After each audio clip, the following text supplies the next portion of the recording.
ہم میں سے ڈھیر سارے لوگ ہیں،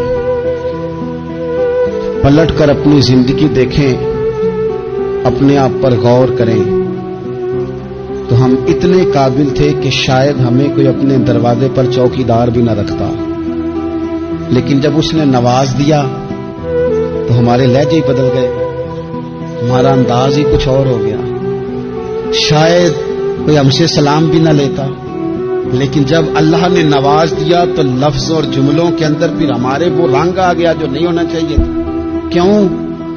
کہ مال آیا تو غفلت لایا۔ حضرت عمر فاروق کے زمانے میں جب مال آتا تھا تو وہ رویا کرتے تھے، فرماتے تھے یہاں جی آتا ہے وہاں غفلت بھی آتی ہے۔ اپنی زندگی سے غفلت کا پردہ اٹھائیں، سو رہے ہیں سارے جاگ جائیں، وقت تیزی سے گزر رہا ہے، بے قابو ہو گیا، ہم سے نہیں سنبھالا جاتا ٹائم، کب دن چڑھتا ہے کچھ پتہ نہیں چلتا، شام ہو جاتی ہے ڈھیروں کام رہ جاتے۔ کئی لوگ تھے جن کا ارادہ تھا کہ پرسوں سے میں نے مسجد آنا ہے، میں نے نیک ہو جانا ہے، وہ نہیں آئے، موت ہی آئی، حضرت اسرائیل ہی آئے۔